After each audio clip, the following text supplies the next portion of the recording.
Do you notice anything strange about this video? Kid is fat. There is this one of a man in Gaza who looks like he's been gaining weight throughout the war.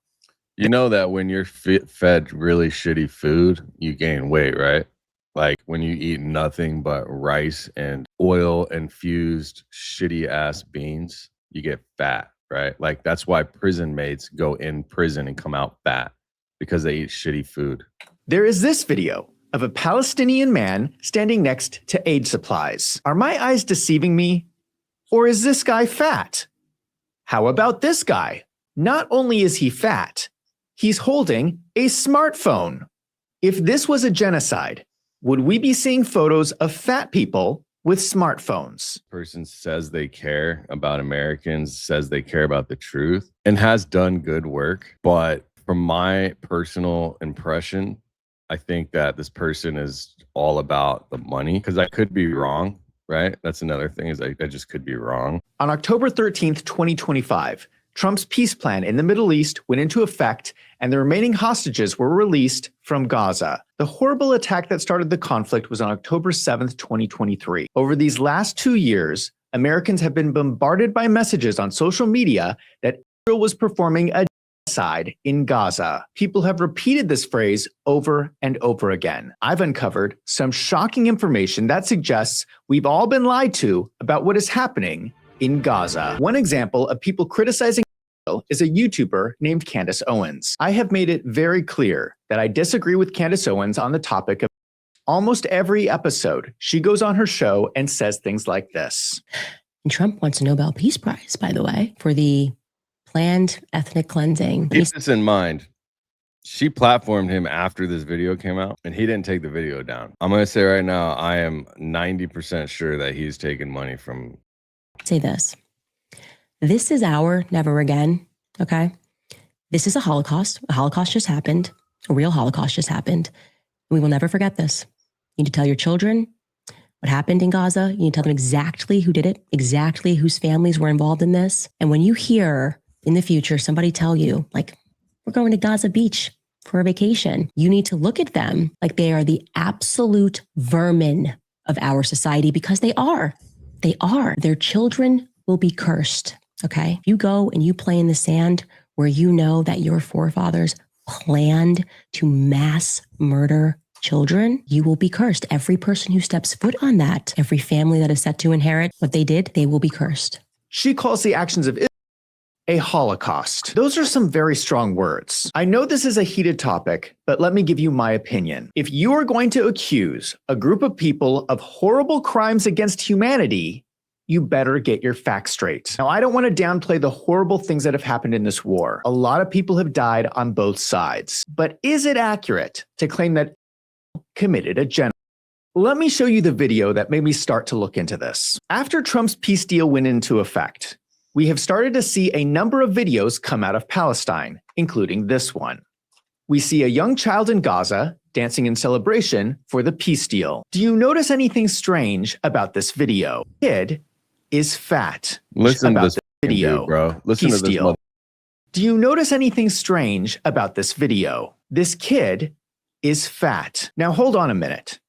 We've been told over and over again that the children of Gaza have been starved to death for the last 2 years. How is it that this kid is fat? We have to figure out if we are being lied to. And that kid looks overweight. And then more and more photos have been coming out. Shows a kid in Gaza dancing after the ceasefire, and the kid looked overweight. And from that single image, he concludes that the whole famine narrative is a lie. Think about that for a second. One kid, one video posted after a ceasefire when aid started flowing. There is this one of a man in Gaza who looks like he's been gaining weight throughout the war.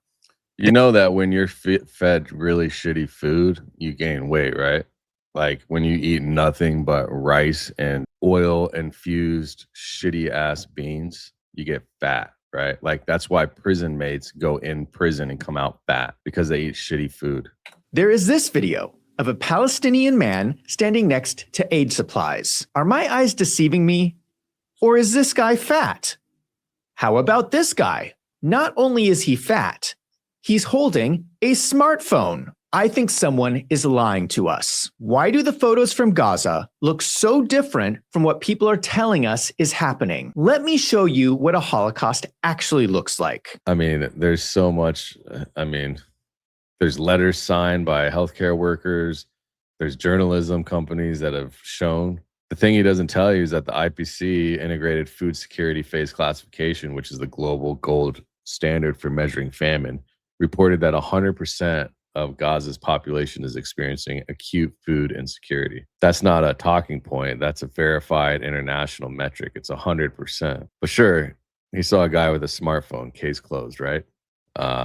What is he doing here, man? Cherry picking posts, ceasefire content shot after whatever date, whatever, after a certain like specific type of imagery that they want to go out to the public. Like filming a block party in New Orleans in 2007 and saying, see, Katrina wasn't that bad. These are images from what the Jews suffered in World War II. This is what it looks like. Now compare this with the image of the dancing kid. Is it accurate to describe Gaza as a genocide? But wait, there's more. He compares Gaza to Auschwitz and says, if it doesn't look identical, then it doesn't count. That is not how international law works. The legal definition of it under the Convention of Prevention of Punishment of the Crime of Genocide is that it doesn't require gas chambers. This video was posted on Instagram the day of the peace deal. This shows a mall in Gaza. We see iPhones for sale. We see him eating ice cream. We see people shopping. And in the description of the we see people shopping. Do you see this? Look at eating ice cream. Look at this back here, bro. Does that look like a really nice shopping plaza to you? Look at this shit, bro. Right here. You see it? Can you see that? Just destruction, bro. We see people shopping. And in the description of the post, he says, the fastest developing country in the world is Gaza. Just to be clear, Gaza is the specific region of Palestine where the conflict is taking place. Now be honest with yourself. Does this look like someplace that is suffering from a... Now be really honest. Does this look like a genocide? Then there is this video of a female student celebrating completing her high school exams. First of all, congratulations to this kid. Look at where she's at, bro. Does this look like a healthy environment? I mean, asbestos all up in that shit, okay? She got flowers for the first time and who knows how long from some relative that probably... But also, we have a celebration going on with fresh cut flowers. The people have fancy clothes, hair, and makeup. They have a laptop computer with internet. All the things you would... internet anyway. How do you know they have internet? See in a... Then there is this video. We see shiny luxury. Shiny luxury. Is he stupid, bro? You got to be stupid, right? Like he puts this up. This can't be serious, bro. Oh my gosh, bro. Luxury cars, freshly shaven and styled men, clean new clothes, and no one looks like they are starving. In fact, if we freeze the video, we can see the back of this man's shirt. This is a worker at an ice cream shop. All these men in red shirts are working at this ice cream parlor. How is this a genocide? Someone please explain this to me. I have been listening for 2 years of people screaming on social media that Israel is committing a genocide. How is this a genocide? When the Jews were in concentration camps in World War II, were they sitting around eating ice cream cones? Okay. So Gaza, the human cost. This is live data as of the end of February. 75,000 reported deaths, 126,000 estimated true death toll. Palestinians killed, 81% of all structures damaged, 588 aid workers killed, 171,686 Palestinians injured, 198,273 structures affected, 17,000 of which are severe, 123,000 of which are destroyed, 258 journalists killed, Palestinian Journalist Syndicate, 27% children under 15 killed. 27% of children under the age of 15 have been killed. 320,622 housing units damaged, 100% population food insecurity, 56.2% women, children, and elderly are dead. 47% life expectancy drop from 2024 versus pre-war. 1.9 million have been displaced, 90% of the population. Multiple displacements have been reported. Humanitarian catastrophe, famine, disease, displacement, health system collapse. 100% of population experiencing acute food insecurity. 12 of 36 hospitals are so one third of hospitals are capable of care beyond basic triage. 1.9 million displaced, greater than 90% of the population. A 290% increase in antidepressant and consumption of those medications. 62,413 estimated deaths from starvation, mostly children, young children. 19,000 children treated for acute malnutrition, 4 months to mid-December 2024. 32% population projected at highest food insecurity levels. 240% inflation surge from military blockade. 80% unemployment rate in Gaza. So, I mean, there's people still working. And you kind of have to work, I guess. I mean, I don't know. What else are you going to do? You got to sell fucking kebabs and shit. Ice cream, apparently. 65% of acute watery diarrhea cases, children under 5. Maternal deaths recorded. If you're comparing genocide to what happened in 90% displaced of the people that have survived, by the way, okay, that have survived, like escaped, not like personally moved. They got away. You got to think about it, not what, like how your brain thinks about it. You got to look at the data. How about 1,000%? They should bomb that fucking hospital. And they shouldn't leave anybody alive. They've had already the last 3 weeks to get. So they think that this came out March 5th. Rumors say it's Netanyahu's son. 1,000%. They should bomb that fucking hospital, and they shouldn't leave anybody alive in that whole area. They've had already the last 3 weeks to get out of there to go to Egypt or the neighboring countries. They should decimate the whole Gaza and make it a parking lot. This is.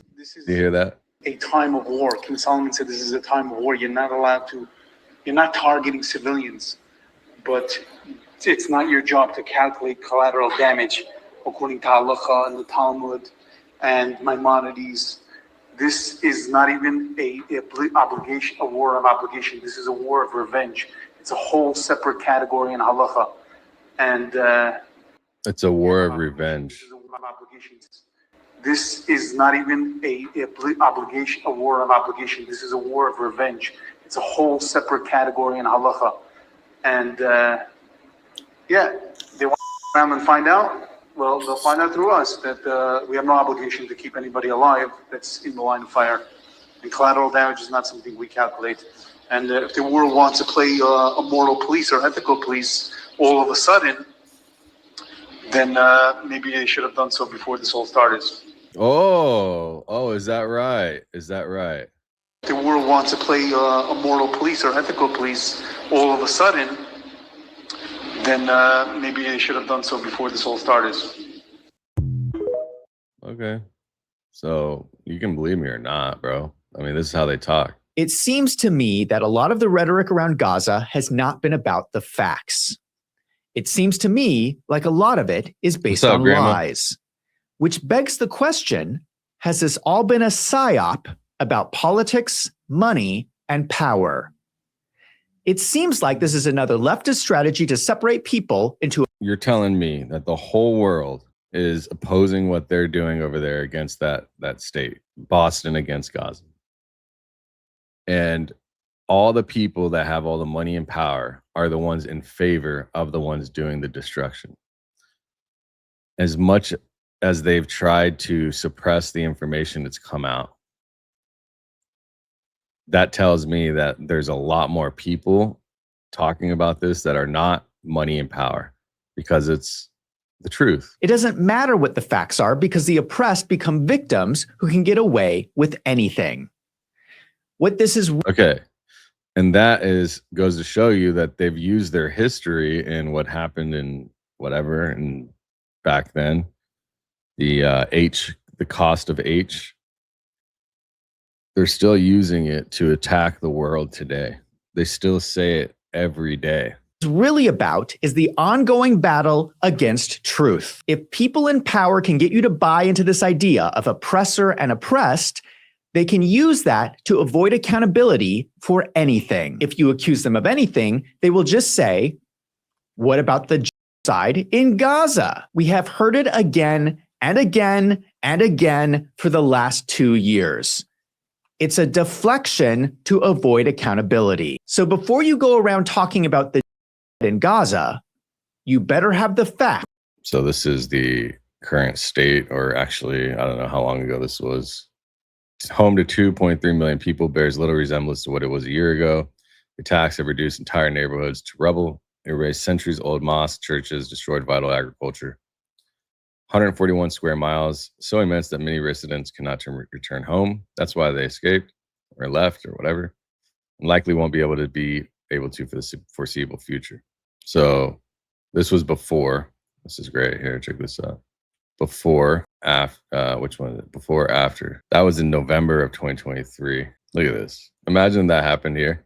And then they were out there trying to make videos saying that it's not true, that we're out here selling in restaurants, waiting tables and selling pizza. Look at this. You want to tell me it's not true? Where do you get these pictures from? This is before AI was even good enough to do any of that. Look at that. Surgery building. See that? The United Nations Satellite Analysis Program documented, I think it was like 80 or 81% of all of Gaza's structures completely destroyed or damaged beyond repair. 130,000 something structures, tens of 60,000 kids alone, like women and kids. And then when it favors him, he speaks positively of Candace. He speaks positively about certain people or whatever, you know, or doesn't speak about certain things in regards to get his point across. One thing he really doesn't want you to know is that in January of this year, the Boston military officials publicly accepted a 70,000 figure of deaths. That's just publicly accepted. If we know anything about the history of the world and death tolls, it's like maybe a quarter or 30% of the truth. But here's what he does with it is he takes a legitimate concern about press freedom and uses it to dismiss every other piece of information that's come out about Gaza for the last few years.